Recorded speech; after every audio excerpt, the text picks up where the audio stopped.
All right. So let's now get to the second part of the tops, and now we're getting to something where it gets more interesting. So we're gonna work with noise for the first time, and this is a great moment because noise is amazing. I'm using this a lot, and we're also gonna look at feedback, like a very simple feedback system, and some basic adjustments and some basic effects like blurring, edge, and displace. Okay, so when you drop a noise top in here, you have quite a few options that you're gonna get familiar with. So let's actually, let's actually connect a null here. God damn it. And drag that all the way over there and put that in the background so you can see what's going on. Here we can, like what noise is kind of a random number creator or random value creator. So in the families of, like in the top family, in the texture world, this means it's creating random numbers for UV coordinates, and UV coordinates are just like the X, Y positions of pixels, and so this is the U and this is the V, and so X, Y.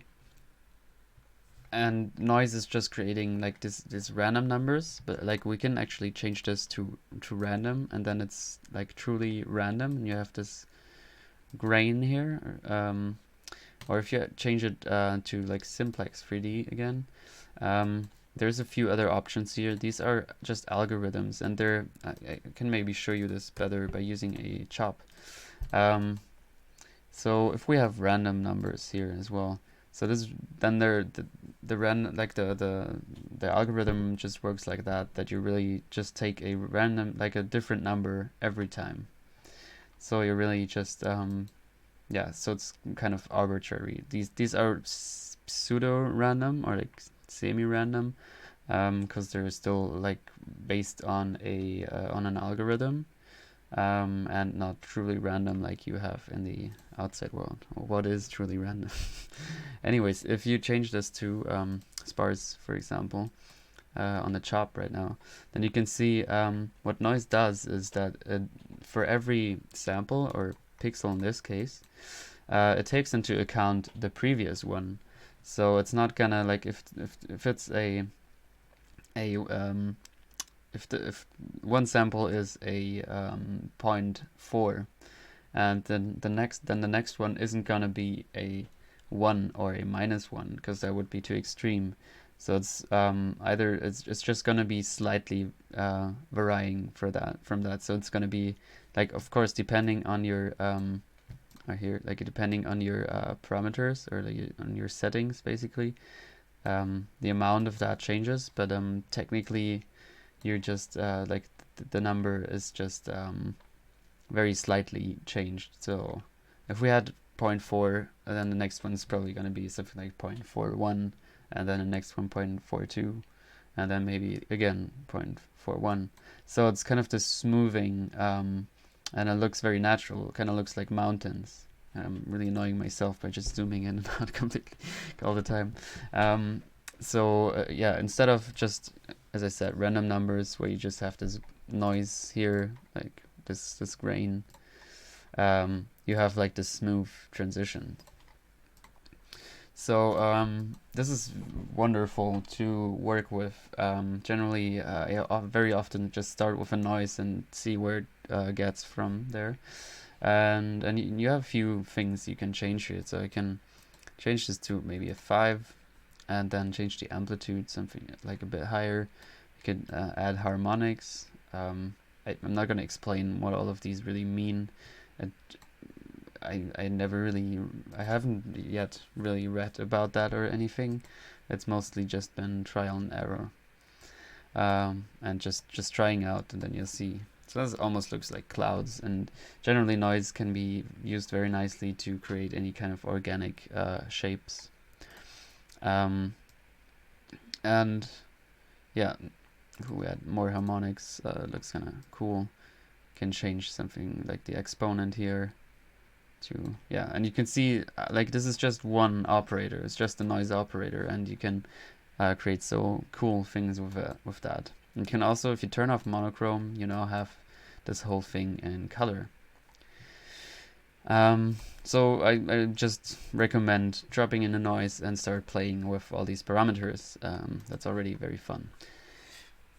Okay, one thing I'm gonna explain, and this is also a great moment for your TouchDesigner career, is how to animate this now. So the noise, I don't really know how to explain that honestly, but it's kind of like this algorithm kind of goes in several dimensions. It kind of works in several dimensions, and so it's like the X, Y, and Z dimension.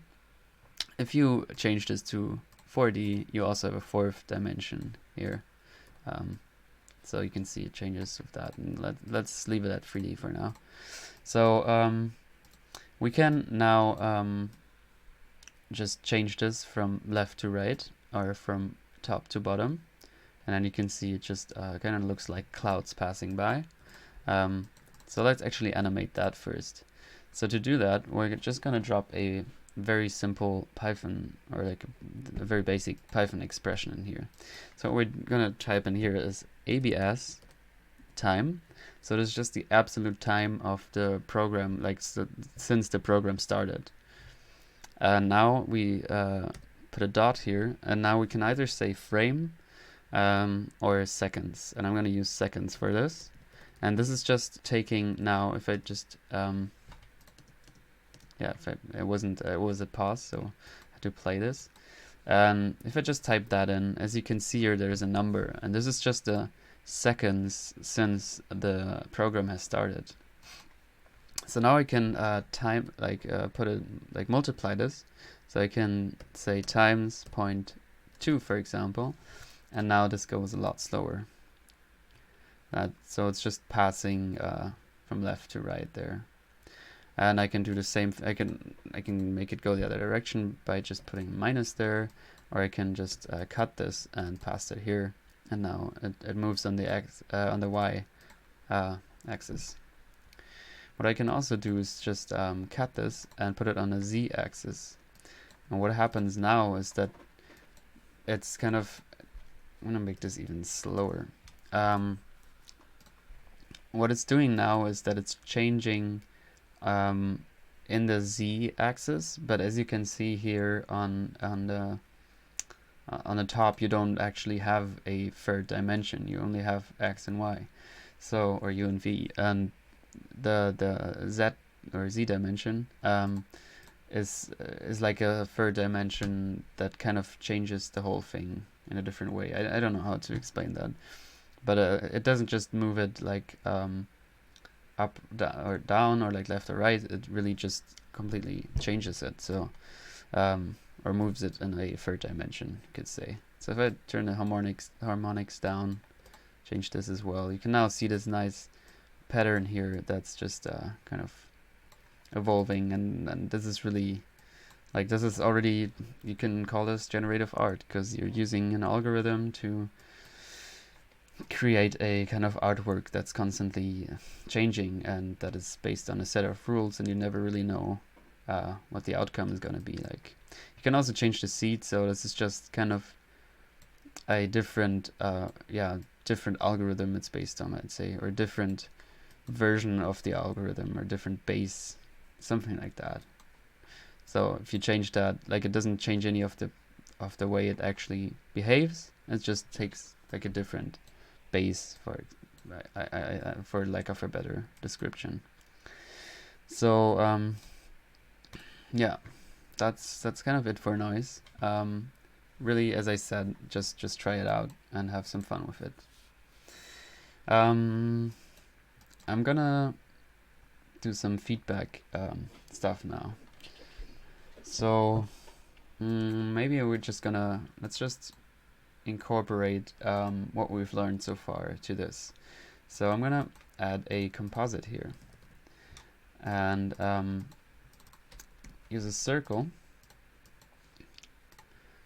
and change the circle size, like resolution. I'm gonna again take this one, copy this parameter of the noise and paste it in here, the reference. And now we have the same size, right? Same resolution.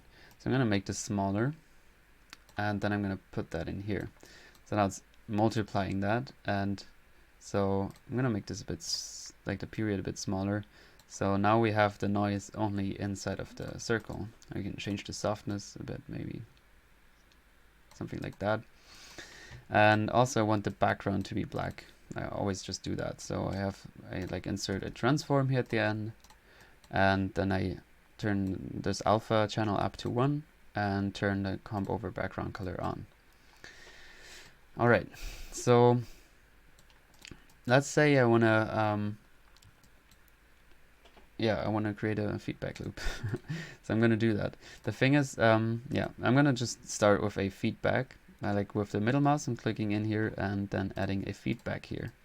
So nothing happened so far. That's totally fine. What we want to do now is create a loop. So that's what feedback is based on. To create a loop, we need a composition, or like a composite. So I use a composite here, just put that in here. And now you can either use add or over. I'm just going to use add in this case. Then I'm going to take this and also put it in there. And then now what we need to do, because now this is just the data is just running like this into here, and then further on, and also that's running into the feedback and also running in there. They're being composited, and then they keep running. But what we want to do now is to make this go back into the feedback, and then back in then here again, and then back into the feedback. So this loop kind of happens here. So like between those two. So what we need to do to achieve that is just drag this onto the feedback. Or on the feedback, we could also just, drag it in there or just type the name. And usually just drag it on it. And now we've created this feedback loop. What happened now is that it instantly turned white, because what we did is draw this, like we took this input, or it's taking this input and drawing the same thing on itself over and over again. So it just becomes white because it's adding to itself all the time. So we can now add things into this feedback loop here, which is kind of where the magic happens. So I can add a level in here. We're gonna get to the level in a second as well. Again, a level is generally there to control brightness, contrast, and all that stuff, and also we can control the opacity, so the transparency. So now I can change this to like 0.7, and as you can see. Now we're getting rid of this white circle, so it's there again. Because what's happening here, I'm actually gonna drop a transform in here and then get back to that. So I'm gonna drop a transform in here, and now what we can do is change the scale very slightly. So something like that. And on the level, I'm actually gonna make this higher to like 0.9. All right, and there you can see kind of the magic of feedback loops. So what's happening here? We're sending in the image here, and then it's going here and then back there, and no, it's actually it's going back there and then through these through these tops here and then back there again, and then it's just repeating. So we're just adding to the cycle, kind of. We're just inserting operations into the cycle. So we're like every frame, every time this feedback loop is running, we're adding this we're scaling it up a bit more. So maybe I can actually, if I pause this and just go for it frame by frame, you can see how it's growing every time because we're adding itself. The thing is, if I take the level away, just let this play, it's just gonna be white again. Because what we're doing with the level is taking a bit of transparency away every time, or adding a bit of transparency actually every time. So the brightness gets less and less, or the visibility gets less and less every time until it fades to black. So yeah. And we can also do things like rotating this, or you know, doing a different transformation on the Y than on the X. We can actually we can translate this. So we can make this whole thing go down. So every frame, or like every frame, this is just going one step further down. This doesn't actually look very good anymore. Yeah, let's actually keep this scaling thing on. And yeah, you could also add other things in there. One thing I'm going to show you is, yeah, I'm going to show you something in a second there. I'm going to show you now some basic adjustments that you can make to your sketch. So let's, or to your image.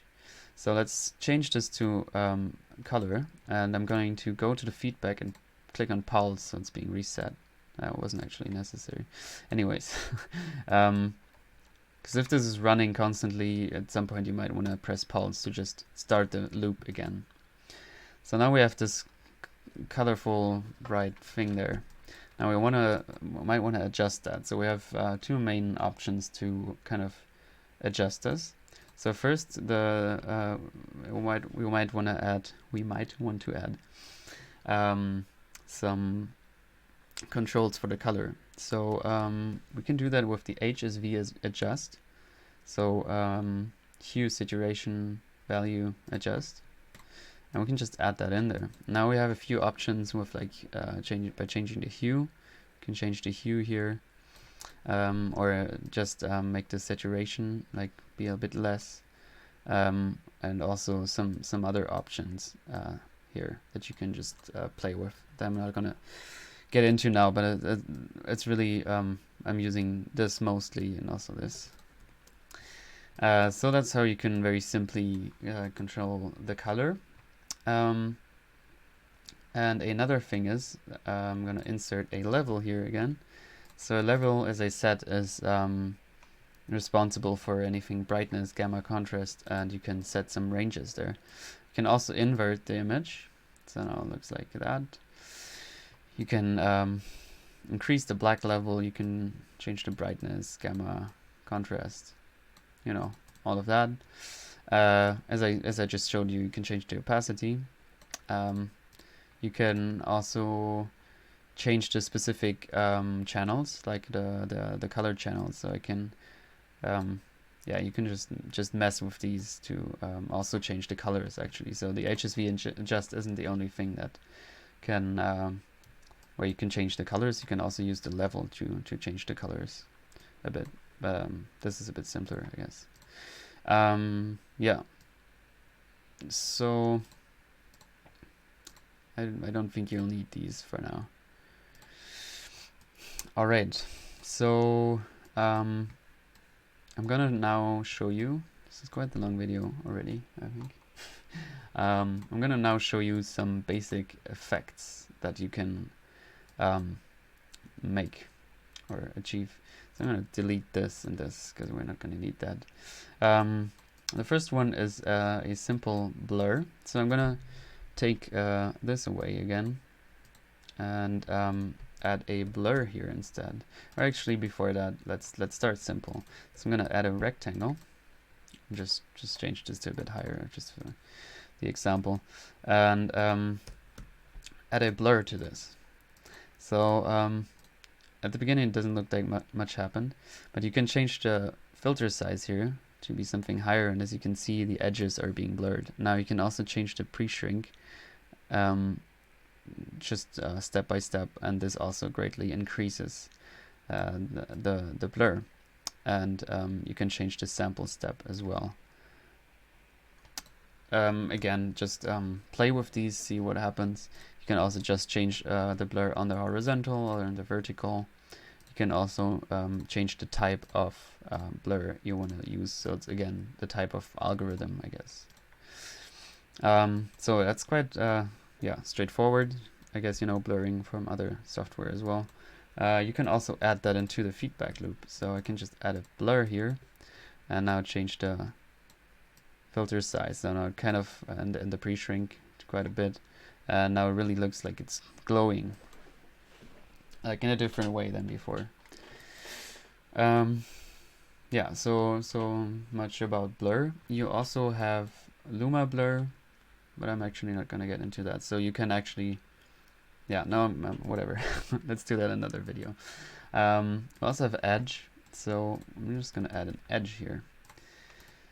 So what edge does, it detects wherever there is an edge, so like a transition from a bright to a dark color, and the stronger the contrast is between those, the brighter the line here, or the outcome is gonna be. So you can just increase the strength here, and that also looks cool. And then you can see inside the blur, it now kind of detects these edges there, and you can change the sample step, the black level, all that kind of stuff. Again, just mess with it yourself. And what you can also do, if you don't want to lose your previous visual completely, you can just say comp over input, and now maybe change this to black, and now this the edge effect is just going to be composited over the previous video. Right, so actually looks kind of cool. And now if you're at this point, if you've already built this network, you can now go back to the noise and change the look of that, and see how that changes everything now. So yeah, it's pretty cool. Another thing I'm gonna show you is the mirror, because that's also quite simple.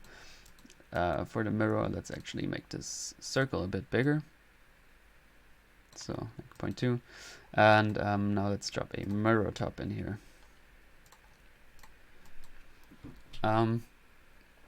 Right, so for the mirror, now as you can see, it's just a mirroring top and bottom. We can rotate this by 90 degrees, and now we're mirroring right and left.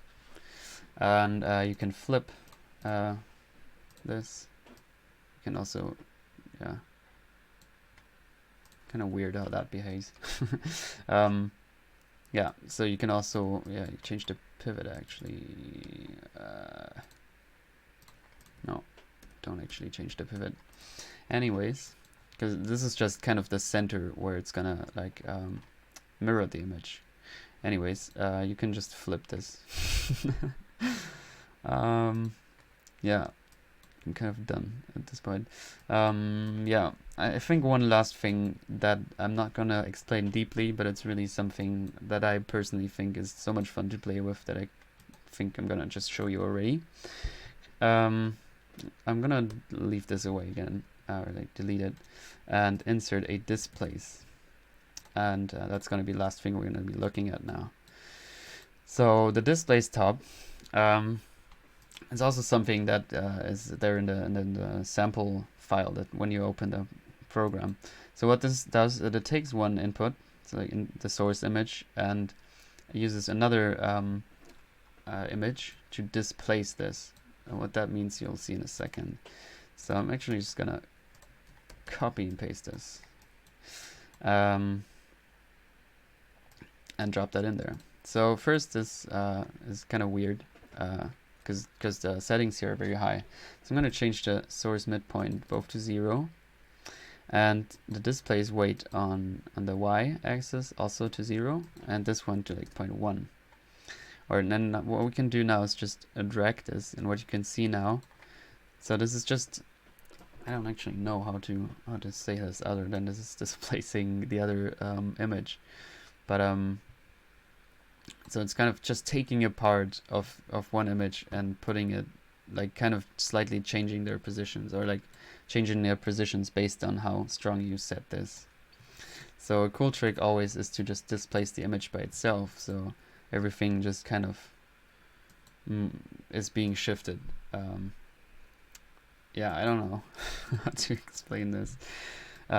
It's really just something that is great to work with, even though it doesn't look like that maybe now. But you can also put a blur in here now. So what you're doing is you're displacing the image by itself, but by a version of itself that is blurred. So you get this kind of output. You can also do this on the y-axis, and as you can see, this is yeah, this looks very interesting, even though we don't really have a complicated setup. This might even look a lot to you, I don't know, but this is really not a lot of operators. So don't worry though, it's all gonna make sense. Yeah, I don't know. I don't know how to explain the displays, but I just think it's extremely fun to play with. And yeah, generally, that's what I say in my other tutorials as well. All about experimenting, trying out yourself, and really just going through all the parameters and just messing with them. And you can also just go crazy and put something really high there. And sometimes that crashes your program. Sometimes it doesn't, but it's okay if it does as well. And just be sure to save before you go crazy. Alright, so this was a very long one. I hope you enjoyed this, and the next part is gonna be chops. See you there.